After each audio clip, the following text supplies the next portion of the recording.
Here's how Google Bard might just completely crush ChatGPT's growth rate. So as of this week, Google I/O, which is Google's event, they announced a big update to Google Bard, which is their version of ChatGPT. And the implications are huge here. I just started playing with it a couple days ago, and I wanted to show you a couple things that you can do with it. So let's go ahead and dive in. So first things first, as I look at different PDFs, so Google actually launched a PDF talking about how search works and search generative experiences, which is basically their version of saying, hey, this is how we're integrating AI into how the overall search experience, because the previous search experience, not as much. Now you're going to see a lot more of it. And so let's say I don't want to read a document. It's 19 pages. So I just said, hey, can you summarize this? And the reason I can ask it to summarize a URL is because more or less Bard is able to pull from the web in semi-real time, or at least semi-recently, without needing any additional plugins and things like that. And I would say it's also a lot snappier than a Chat GPT, and the competition is heating up quite a bit now, and I think it's going to be interesting to see how this pans out in the next 6 to 12 months or so. So you can see that this document was summarized, and it talks about a couple key takeaways from the document. Google Search Quality Raters are responsible, Search Quality Evaluator Guidelines. Okay, so I would say this summary was okay, but I probably could have asked for a follow-up to give me some more details here. And I would say I actually read the whole 19-page document. There's some key information that's missing here. So I would say this was an okay result, but it didn't help me save as much time as I needed because I didn't get the key points that I needed here. Right, so that's the first piece of it. Now the second piece is I took a document from Tiny. So Tiny is run by a guy named Andrew Wilkinson, and they went public recently. So I wanted to see how much revenue they were driving. So I wanted a financial summary of this document that's 330 pages. And so you can see the breakdown on the revenue, gross profit, operating profit, net profit, and some additional details from the document, revenue by segment. Okay, so this is a lot better. And now I'm actually saving a lot more time. And so I actually went a little further to ask about officer compensation and things like that. All this to say is if I wanted to invest in a company, I don't need to now read a 330-page document. I can actually now ask a product like Bard to do the research for me at a high level, because it can answer the key questions. What are their core products? What is the churn rate? How has this looked last trailing 12 months or so? I can get all that information and quickly, and I can ask for any potential red flags with this company and any potential risks, and it'll all be mapped out here. And so I asked about what officer compensation looks like. It gave me this, but I said, I ain't gonna read that. I said, give this to me in a table of all the officers. And so I don't know how true this is because these are very generic names: John Smith, Jane Doe, Bill Jones, Susan Green. So I don't know how true these are, but I do know from reading the document that the salaries are within range. I just don't know if these people are it. And I do remember seeing some of the CEOs. It wasn't any of one of these names over here. So I would say this result was okay. And then I have a podcast called Marketing School. And so I just sent a URL of one of our show notes pages, and the topic was how inbound marketing is rapidly changing. And there wasn't a lot of text on that page, maybe 300 words or so. So then I said, hey, give me a Twitter thread with a catchy first sentence hook. So here it comes. So inbound marketing is no longer just about creating great content, hoping people find it. So a personalized experience that moves people. Okay, interesting, semi-interesting. Okay, here's the hook. And then it actually writes it out like a tweet storm as well. So this is interesting because this at least gives me 50 to 60% of something to build on. I won't say it's amazing, but now I can work off of this, because instead of having writer's block in the morning where I feel like I need to create new stuff, I already have a topic that I can build on. And so now I say, okay, now make this into a LinkedIn post with a powerful first sentence hook that draws engagement. Are you still using the same inbound marketing strategies that you were 5 years ago? If so, you're missing out. I would probably update that one a little bit and say inbound marketing as we know it is dead. I would say something like that. That's a little more extreme. And then I would start to go into this stuff over here. And I would say most of the points here are generic, but I can at least build off of the key bullet points for each one and share examples.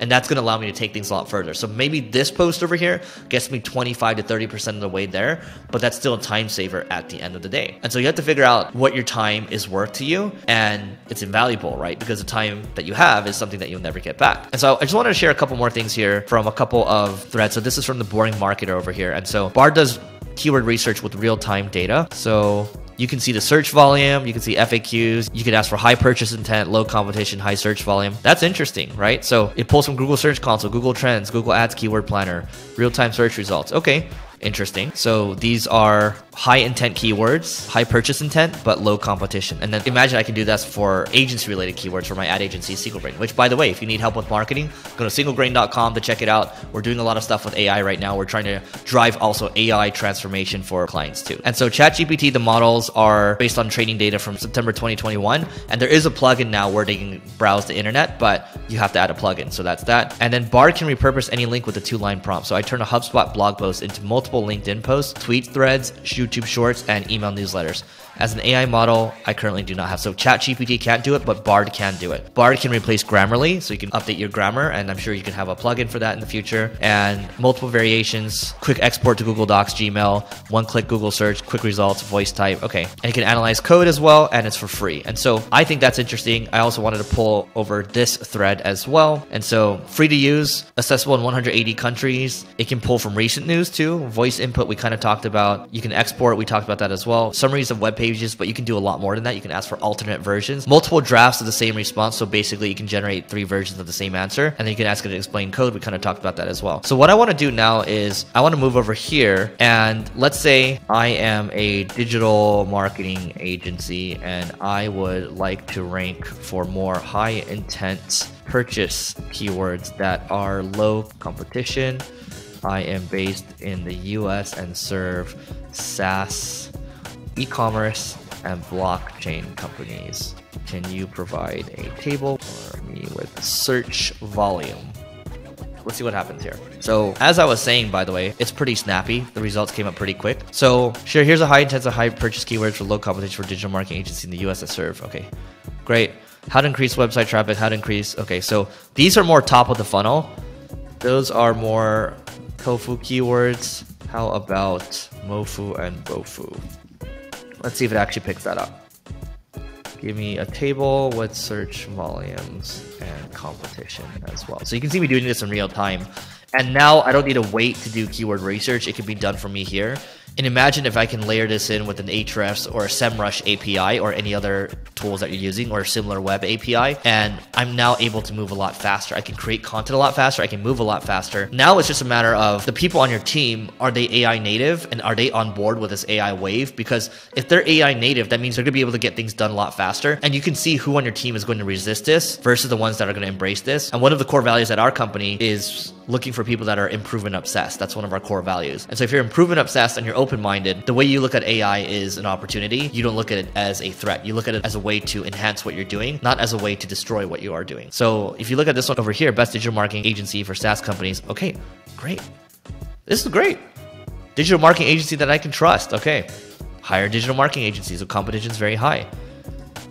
So I might say redo this table, but only have low competition keywords instead. And so you can keep iterating, You can ask better questions, The more you learn to ask better questions, the less you're gonna have to ask the product to refine. And so here, this is really good. As a digital marketing agency, let's say a lifetime value of a customer is, I'll just make numbers up right now. Let's say it's $100,000 or so. You don't need that many customers visiting your pages.